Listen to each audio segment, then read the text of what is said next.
Who wants a fresh white?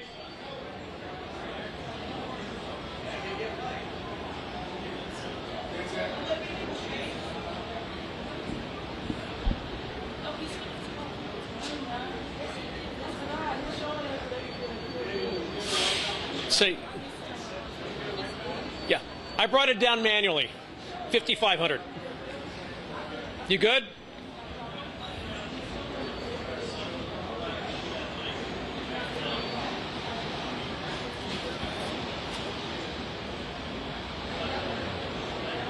You all good? You got it?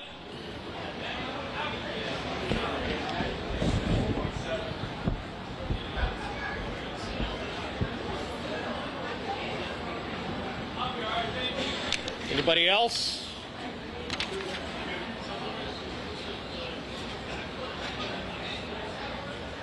Tell me where it's good.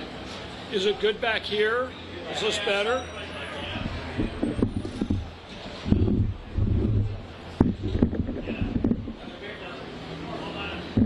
That's a better...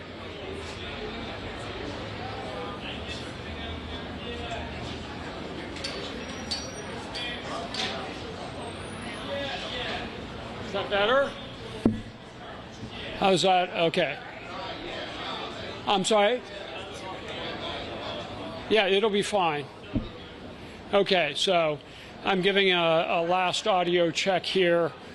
That sun, yeah, this probably will be a lot cleaner. Hey, David, can I borrow your white sheet of paper?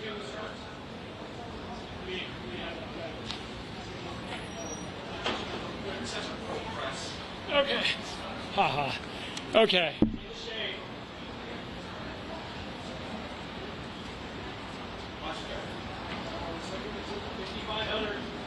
Okay, everybody got it? All right, so speakers are seated? Everybody have it? Seated? Like, I think so. Shouldn't we be? Or not? Oh, I feel that's going to be weird if we're walking around. Yeah. Last time there were chairs. Yeah, behind. That would make sense. Okay, I'm going to actually...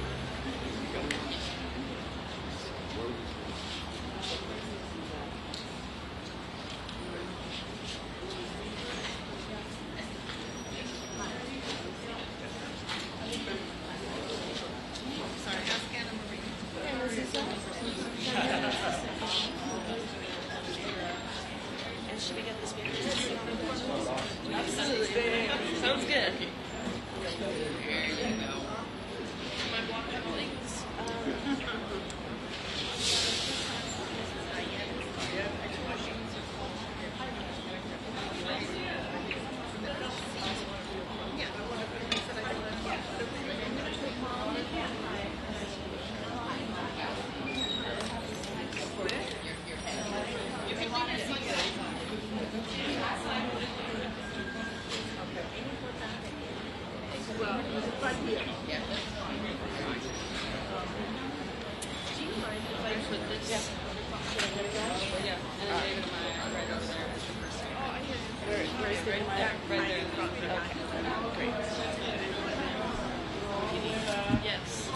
Good morning, everyone.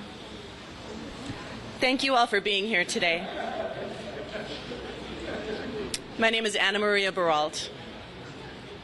It means the world to me, to our family, and to every single person who believes in fairness, justice, and rehabilitation. We are gathered here today because truth matters. Because survivors of abuse deserve to be heard. Because accountability should not be weaponized to deny people the second chance they've worked so hard for. Today we stand together, not just for Erik and Lyle, but for every person who has been silenced, for every person who has fought to be believed, and for every person who has been told that the worst thing they ever did defines them forever. We have advocates from Anti-Recidivism Coalition, Latino Justice, and Healing Dialogue and Action with us here today. People who understand this system firsthand, who know what true rehabilitation looks like. These are individuals who have lived this fight, have gone before the parole board, who have been granted a second chance and have done so much good with it. We are honored to have them standing with us. We are also here as a family that has suffered, a family that has endured, but a family that has also seen Erik and Lyle take full accountability for their actions, and a family that has forgiven and is ready to heal. The district attorney might not care about that, but he will hear us today. So I want to thank you all again for standing with us. I want to thank the incredible speakers who will be sharing their perspectives. And I want to make one thing very clear. We are not going anywhere. We will not stop fighting. We will not stop fighting for Erik and Lyle, for justice, and for the truth. With that, I'd like to turn it over to our first speaker, David Amaya. Thank you. Good morning. My name is David Amaya. I'm the program manager for the Anti-Recidivism's Hope and Redemption team. The HEART program consists of a 10-week workshop inside prison focusing on parole preparation and reentry planning. All facilitators are formerly incarcerated individuals, many of whom are returning to their very prisons that they were paroled from, to reach, inspire, and mentor the men and women still inside. I am here today on behalf of ARC to ask the judges considering the resentencing and habeas and the governor and board of parole to believe in second chances and give a proper recognition to rehabilitation and change. We are honored to stand here alongside our fellow advocates as well as the survivors who have worked so hard to bring this case back to life. At ARC, we work with people who have made bad decisions, people who at one point in their lives saw no way out, people who because of their broken system didn't believe change was possible. But Erik and Lyle are proof that that is. I know the power of that work. They have not just served their time, they have made something meaningful of it. They have worked to improve their lives of those around them. They have mentored young people in prison, and they have graduated from the ARC programs designated to prepare incarcerated individuals for success in reentry. I know firsthand how important those programs are. When I was 22, not much older than Lyle, when he first was arrested, I was sentenced to a 15 to life sentence because I joined a gang at 13 years old. My violent youth behavior followed me even into incarceration. I spent 10 years in Pelican Bay because of that. I didn't believe that change was possible. I believed that was my lot in life at the moment. But then one day my daughter helped me realize I had to turn my life around. That moment saved me. Not everyone gets that moment, and that's why Erik and Lyle's work is so important. They have been that moment for so many people behind bars. Men who needed someone to show them that redemption is possible, that rehabilitation is possible, that life after prison is possible. Erik and Lyle have turned their lives around over the last 35 years. They apologize for what they did that night, and they are so much more than what they did that single night on the days after. They started programs, mentored younger people, and became model inmates despite the fact that they never thought they would see the light of day. Our freedom. As someone who has gone before the parole board and has been granted the chance to give back to the community, work for organizations dedicated to meaningful reentry and avoid recidivism, I know without a shadow of a doubt that Erik and Lyle deserve that same chance. Erik and Lyle do not pose a threat to the public safety or society. They have served their time. Now it's time for them to be with their families, to move forward and continue their work to help others turn their lives around. Thank you. Now I'm going to ask a mentor of mine, Michael Mendoza, for Latino Justice.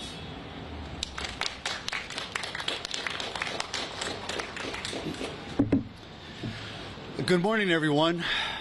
My name is Michael Mendoza, and I'm the National Criminal Justice Director at Latino Justice. Latino Justice is a national civil rights organization where we focus on using and changing the laws to create more safer communities that are equitable and just. We are here in strong support of Erik and Lyle, of his family, of all the advocates. As you can see, all around us, you have people that represent our community.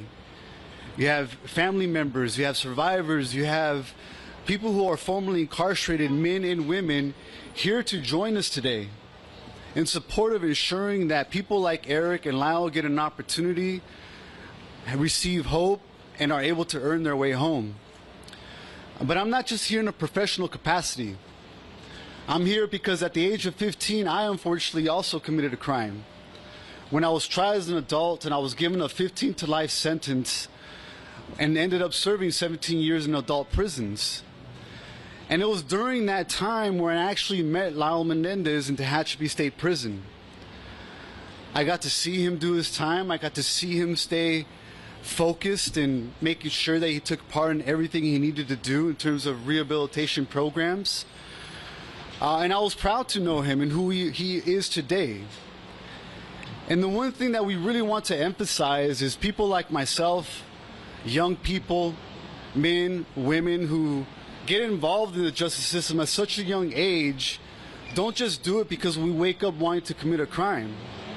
Unfortunately, I had experienced a lot of sexual, physical, and bullying trauma growing up as a young kid.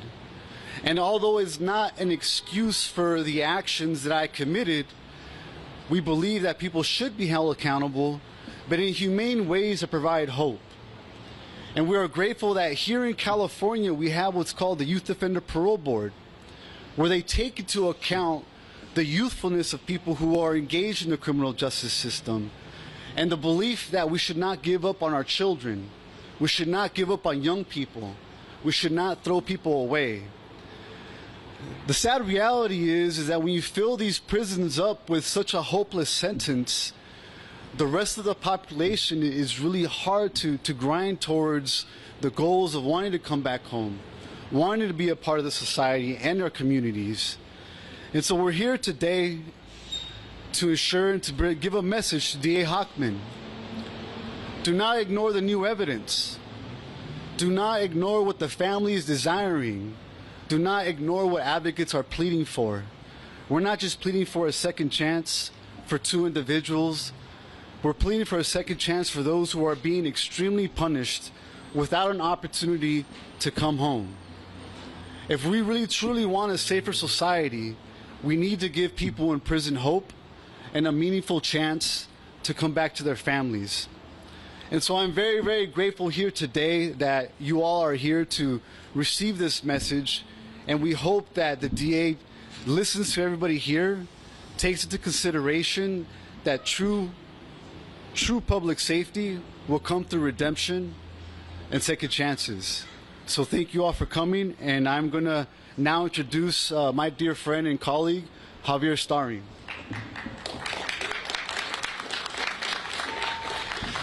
Good morning, everybody. My name is Javier Starring. I am executive director of an organization called Healing Dialogue in Action, a restorative justice organization that has allowed me to accompany people responsible for horrible crimes, their families, and also the victims and survivors of these families for over 4 decades.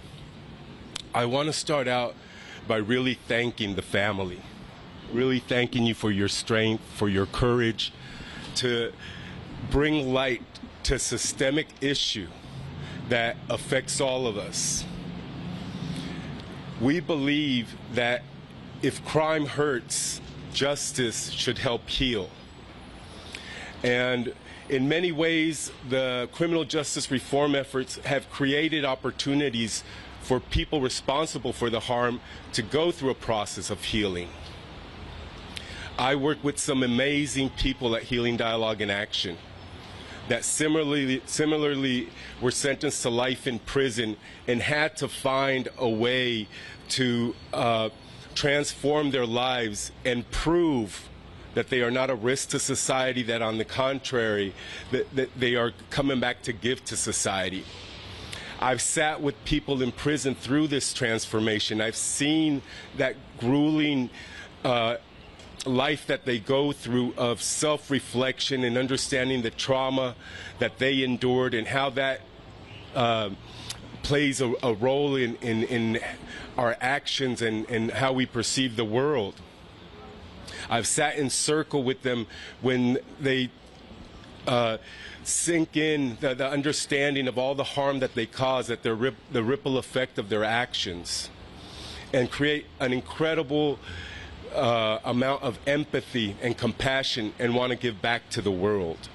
That type of transformation that happens in circles in prison, the type of transformation that Kyle and Erik has gone through, creates uniquely gifted individuals that then are helping others. And my colleagues are here a testament of that. But more than anything, I want folks to reflect on what is it that we want from a justice system? What is it that we want to obtain through our process of justice?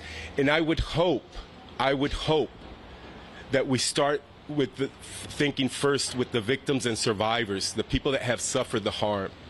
Because this family has suffered on both sides the worst that the system has to offer. On one side, they lost an aunt and an uncle, a cousin, a sister, and they have to grieve that.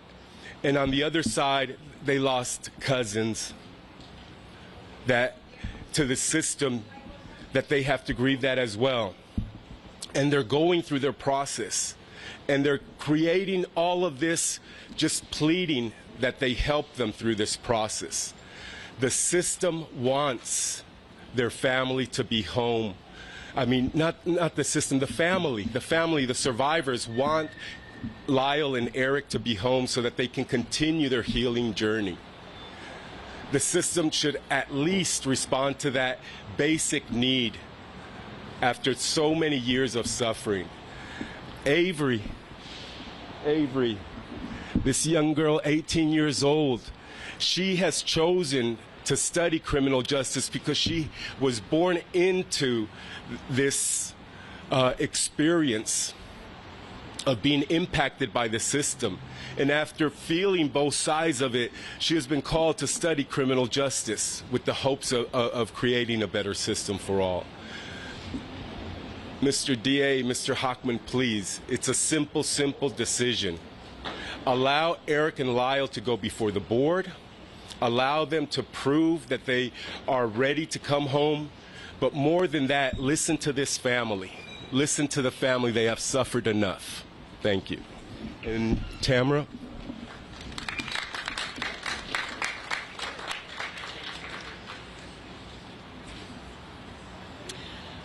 First off, I just want to thank all of you for standing here with us today. This fight is personal for our family, but it's also bigger than us. This is not just a news story. We're a real family of real people. Today it's about fairness, about justice, and about not letting personal bias, politics get in the way of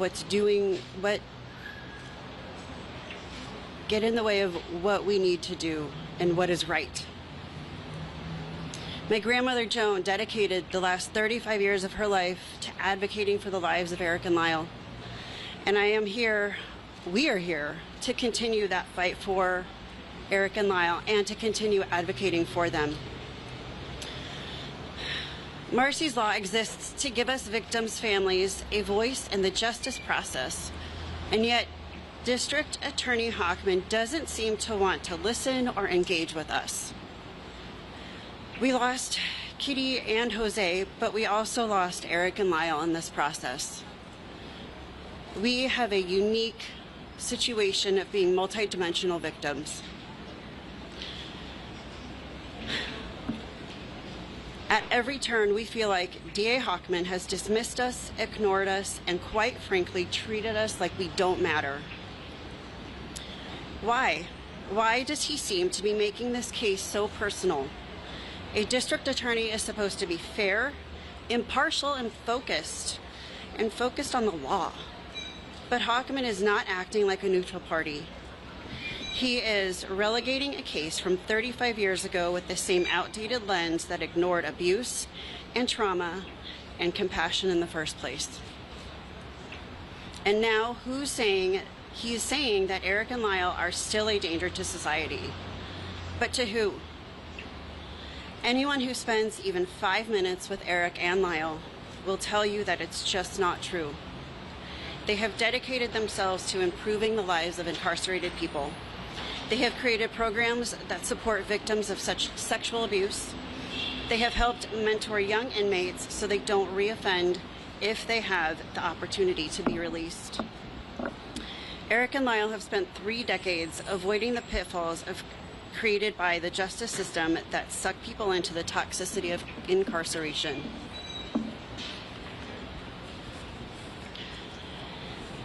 They have done more good from the inside of a prison than most people do in their lifetime. And yet Hochman is hyper-focused on one thing, what they said as scared kids. I have kids. Kids lie. Kids lie when they're scared, when they feel intimidated, and when they've been traumatized. They lie when they don't know who to trust, but they grow up, they learn, and they take responsibility. And Erik and Lyle have done exactly that. They have apologized multiple times to all of us standing here. They have owned and accepted every ounce of their actions. We have had elderly family members who have desperately wanted to reunite with them before the chance is too late. Not just because they love them, but because they also carry the weight of regret for not speaking up when they had the chance. Letting them come home isn't about letting them off easy. They've served their time. It would, however, give them a chance to spend time with family members who don't have a lot of time left with us. It would give them a chance to be here with all of us standing here today. A support system that they didn't have as kids because we didn't know what they were going through. We don't understand why Hochman is so set on keeping us apart. It feels cruel and it feels very, very personal. And it feels like he is more interested in punishing Erik and Lyle for childhood lies than actually looking at the facts and following the law. But we stand with Erik and Lyle. We know who they are. We know that they are not a threat, and we are here today because we refuse to be ignored. It is time to stop rewriting history. It is time to acknowledge their rehabilitation, and it is time to bring them home. And now Sarah Malice has a message from her father, Alan Anderson.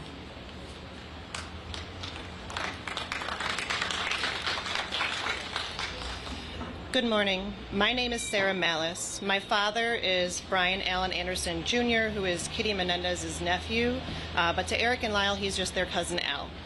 My father couldn't fly out today, so I flew here from Chicago to stand with my family and represent him. I also want to thank everyone for their outpouring of support for Erik and Lyle to come home to us. Before I share my own experience, my father wanted me to share the following with all of you. My father loves his cousins so much. He has seen how they turn their pain into a real purpose while in prison. They have made lives better without the expectation to do so. When he was younger, my father saw the terrible home in which they lived, the experiences that they had to go through as children.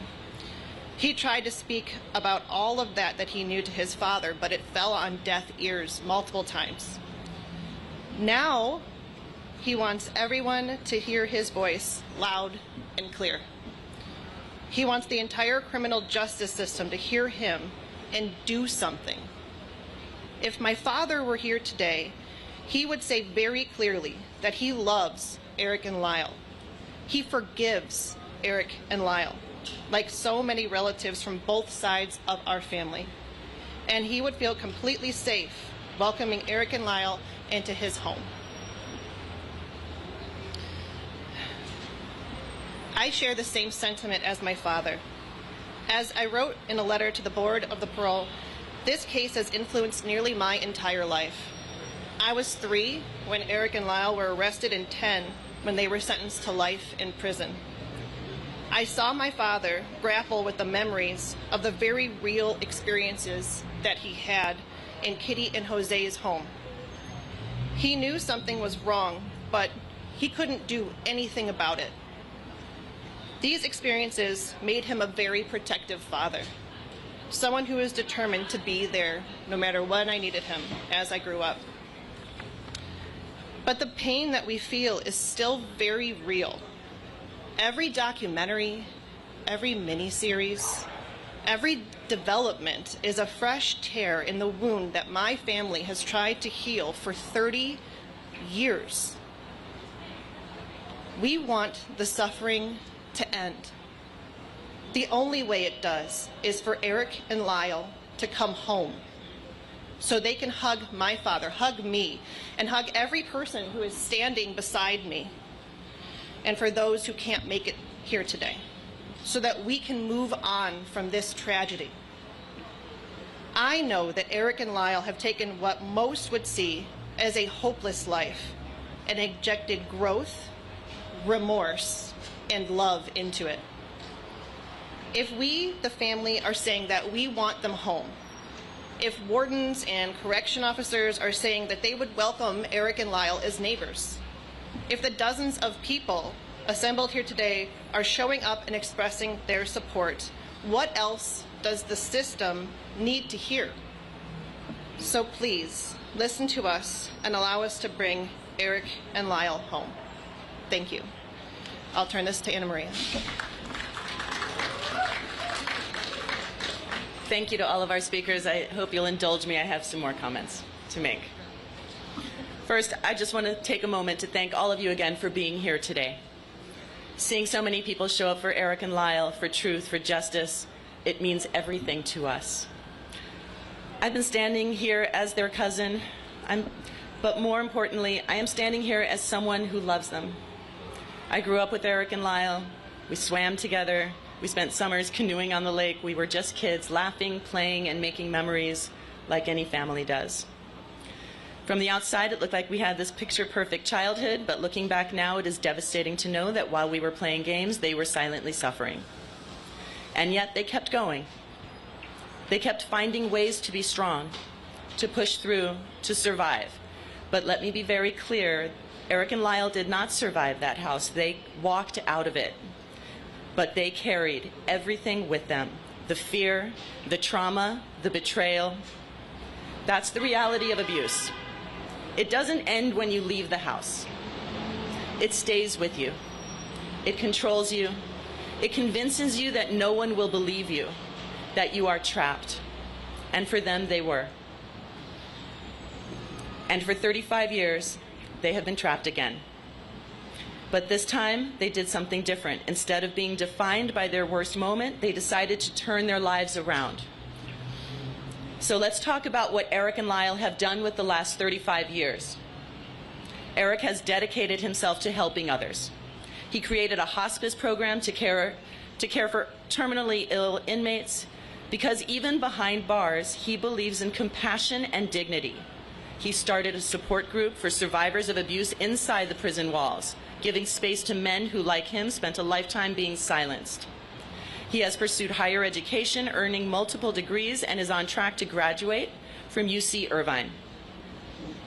Lyle has led projects to transform the prison environment, making it a place of growth instead of despair. He spearheaded the Green Space Project, beautifying prison yards to create an environment proven to reduce violence and recidivism. He mentored young inmates, helping them find purpose and hope for a life beyond bars. And like Erik, he has dedicated himself to education, earning degrees, excelling in his studies, proving that he is not the same young man that he was when he entered that courtroom 30 years ago. And yet, the District Attorney Nathan Hochman refuses to talk about any of that. Instead of looking at the men they have become, he stands at a podium and repeats the same arguments made in 1996. Arguments that ignored who Erik and Lyle really were, arguments that erased their abuse, arguments that failed them then and continue to fail them now. He says they need to take responsibility. Well, they have. He says they need to acknowledge their past mistakes. Well, they have. They've also gone a step further and done the work to understand their bad decisions that harmed my family and the community at large. What he really means is that he needs them to admit to something that fits his narrative, to erase their own truth, to undo the decades of advocacy, healing, and change that they have worked for. But we won't let him rewrite history. We won't let him ignore the rehabilitation. We won't let him silence survivors of abuse. So what do we do now? We keep fighting. We keep pushing. We keep showing up. We don't let them go unseen. We don't let them go unheard. We make sure that the world knows who Erik and Lyle are now, not just who they were 35 years ago. So let me say this loud and clear. We are not asking for sympathy. We are demanding fairness.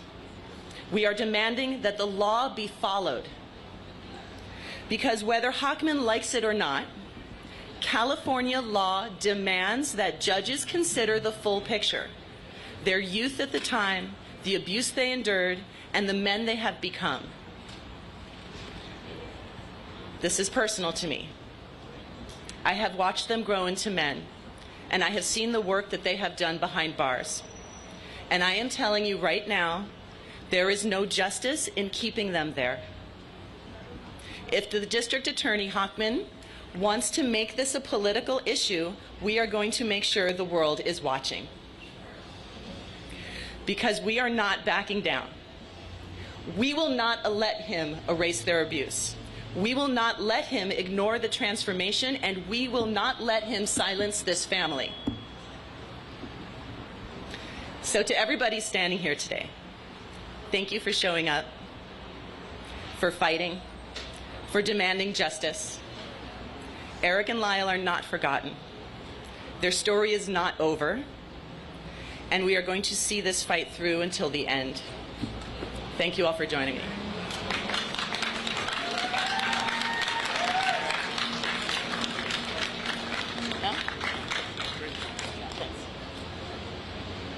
If anyone has any questions, we'll take a few at this moment. Just raise your hand.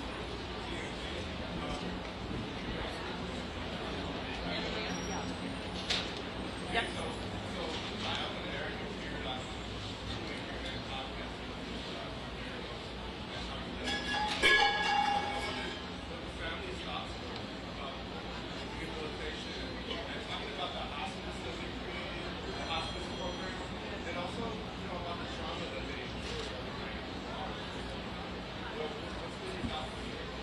Thank you. So the question is, what was our reaction to the two Angry Men podcasts that they called into?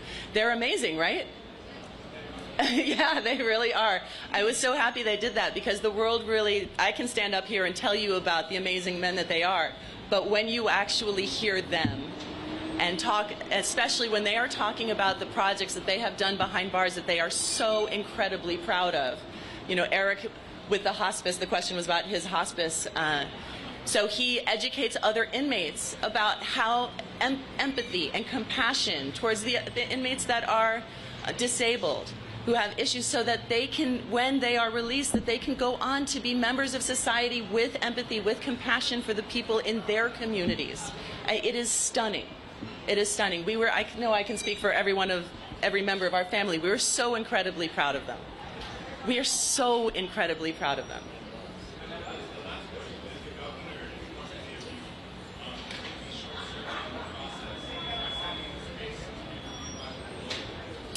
So the governor, with the risk assessment that is going through that track, that is a different track than the resentencing. So it is definitely, I wouldn't say that it is short-circuiting. Those are two parallel paths that are happening.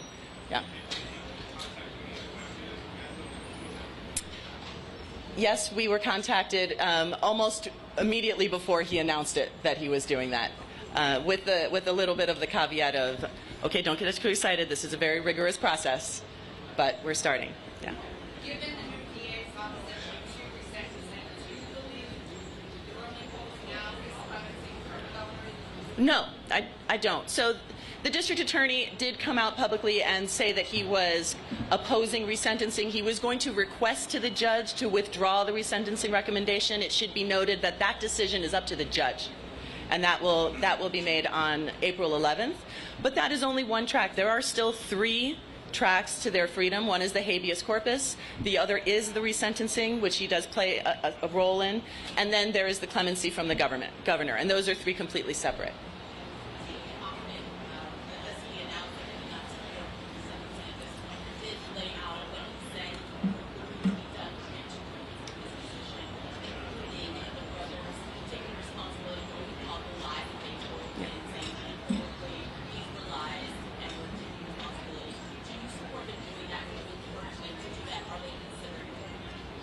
The question is, would I encourage them to cop to the 10 things I think that the district attorney would like them to do? I hope not. I mean, I hope not. That would be pandering to his narrative, to his idea of what the truth is, instead of the actual truth, which is theirs. So I can't imagine a world where they would do that. Thank you, everyone, for the questions. We're now going to turn it over to the rally. I hope everyone joins us across the street. Thank you. All right, here we go. Great job, great job. We are going to stay with Michael. What's that? We're going to stay behind around here to talk. Oh. We're with TMZ, by the way. The documentary.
Is it going to be Katie? They're doing the New York Times.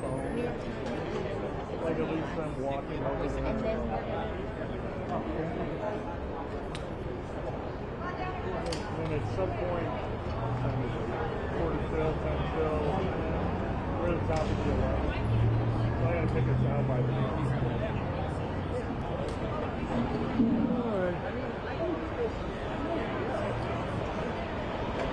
I'm going to bring you a stretcher. I'm carrying the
rather hear.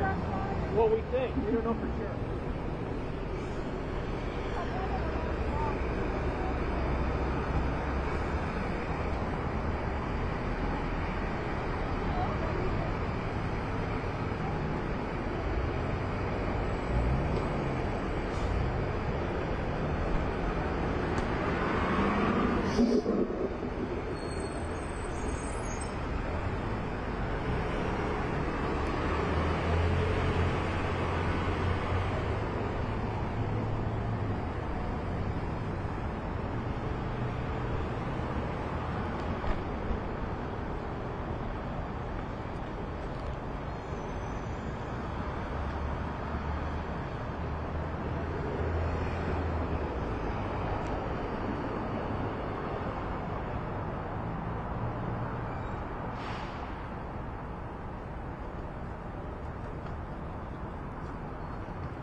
They were supposed to, but no one knows what. She's saying it's like a super long block, so it could be like. But did you go to? So they went around. They went around. That way. They went that way. But then. But it's a long block. You're gonna go around closer than almost to the freeway and back. In that parking lot, it's a huge block. So they might get tired halfway and come back around. I don't know. But this is where they. It's hopefully. Yeah. The light is nice here. I like this light.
Menendez brothers!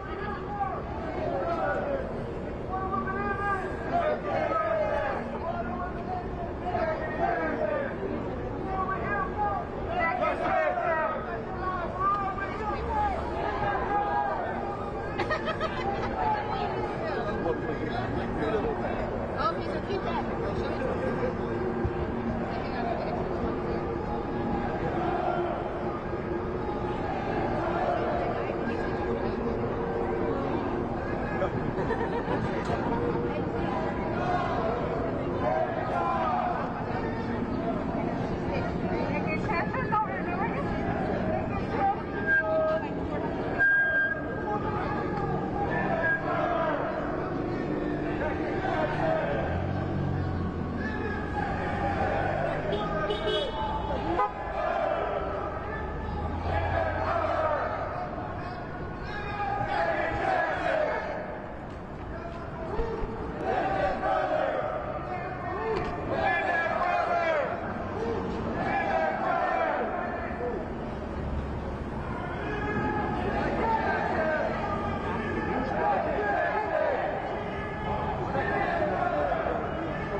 Good.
What do we believe in?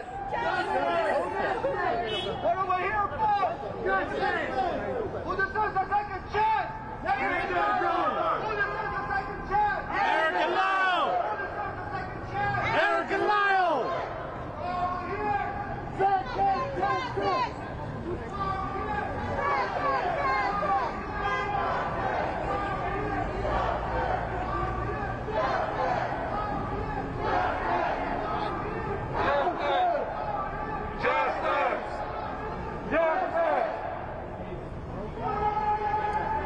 Second chances! Second chances!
How you doing?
Why do we believe it?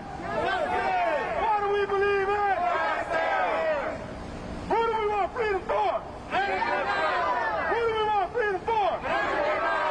Why do we believe it? Why do we believe it? Second chances! Second chances! Second chances!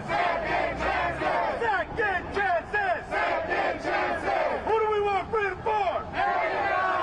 Who do we want freedom for? What do we believe in? All right. We're going to do this for another 15 minutes, if you don't mind. Then we'll fix the road. Okay, so let's go right here in the middle right here. And let's keep going. Let's go. Come on, go. Come on, this way. I don't break your legs. Your hiking legs. Let's go. Come on, everybody. Bring your hiking legs. Bring your hiking legs. Here we go. What do we believe in? Yeah.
We believe in second chances. Loud and clear, homie. We believe in second chances. On the sidewalk. We believe in justice. We believe in second chances. We believe in justice. We believe in second chances. We believe in justice. We believe in second chances. We believe in justice. We believe in second chances.